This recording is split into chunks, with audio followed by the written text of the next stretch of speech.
भरिसां ॻोठ मोली ॾिनो नागौर जे रहवासियुनि जो बहासर माण्हुनि खिलाफ़ प्रेस क्लब हालाणी पहुची सख़्त एहतिजाजी मुज़ाहिरो। पीरसन मोहम्मद हनी नागौर इमाम बख्श नागौर मीडिया सां ॻाल्हाईंदे चयो त असांजे ॻोठ में असांजे खाते जी ज़मीन भरिसां 1.5 एकड़ सखनी प्लाट आहे जंहिं ते असांजो हक़ आहे, पर केतिरनि ई महीननि खां बासॾोहारी क़िस्म जा माण्हू असां मथां ॾमरजी पिया आहिनि, जेके असांखे मोतमार धमकी ॾेई असांखे क़त्ल करणु चाहिनि था ऐं असां सखनी ज़मीन ते कब्ज़ो करणु चाहिनि था, जॾहिं त हालाणी पुलिस बि असां पोरियतनि जो साथ ॾियण बजाए उन्हनि जो साथ ॾेई रही आहे। हुननि जो त कोट सगोरी में अरबेलो नागौर लिखी ॾेई आयो आहे त अॼु असां खां पोइ मुंहिंजो इन प्लाट सां को वास्तो न रहंदो, पर अॼु जॾहिं असां पंहिंजी ज़मीन ते वञी रहिया हुआसीं त अरबेलो समेत ॿिनि माण्हुनि असांजी रस्ता रोक करे असां सां विढ़िया, असांखे मोतमार धमकी ॾिनियूं। उन्हनि IG सिंध DIG SSP खां घुर कई त असांखे तहफ़ुज़ फराहम कयो वञे।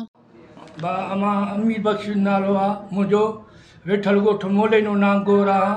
मूंसां नाजाइज़ी वॾी कई अथनि, तंहिंखां पोइ सिकनी शहर जेको आहे हुन सां 102 नंबर में गॾु उहे अरबेलो पंहिंजो इमाम बख्श चुर्त ॾेई पंहिंजो बख्श ॾेई 50 माण्हूअ जो विहारियूं वेठा आहिनि, असांखे धमकियूं ॾिनियूं अथनि, विढ़िया आहिनि, धक थपा थुपी कई अथनि, असां सां ज़ुल्म सां कयो अथनि।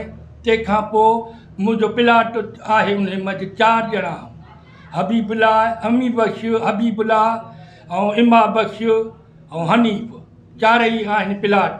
तंहिंखां पोइ असां सां ज़ुल्म कयो त कोर्ट जो उते फ़ैसिलो थियलु आहे त उते अॻिराई केर बि न करे, उते न करे सही ॾेई आहिनि, वरी अॻिराई पीढ़ियूं पिया था खणनि, वण खपाइनि, असां सां ज़ुल्म कयो अथनि, असां सां विढ़नि था, बनीअ ते था वञो त असां सां विढ़ी था पवनि, ॻोठ असांजो अदुल थी वञे।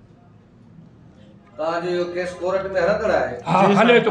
छा हुन ते लिखी ॾिनो आहे? उन लिखी ॾिनो आहे सर त जेको आहे त माना मां का बि गुस्ताखी न कंदुसि, ऐं प्लाट तव्हांजो आहे 102 जे भरिसां असां हिसेदार आहियूं, केस हलंदड़ आहे असांजो, ऐं असां इंसाफ़ कयो। इहो लिखी कंहिं ॾिनो आहे? जज साहब ॾिनो एडिशन, अरबेले लिखी ॾिनो आहे। अरबेले उहा लिखत आहे? हा, असांजी लिखत आहे, उहा असांजी लिखत आहे, अरबेले सां लिखी ॾिनो आहे।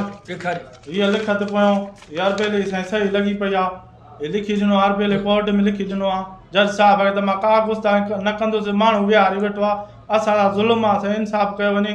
मज़ीद खबरों और तफसीलात के लिए विजिट करें हमारी वेबसाइट www.awamiNewsHD.com।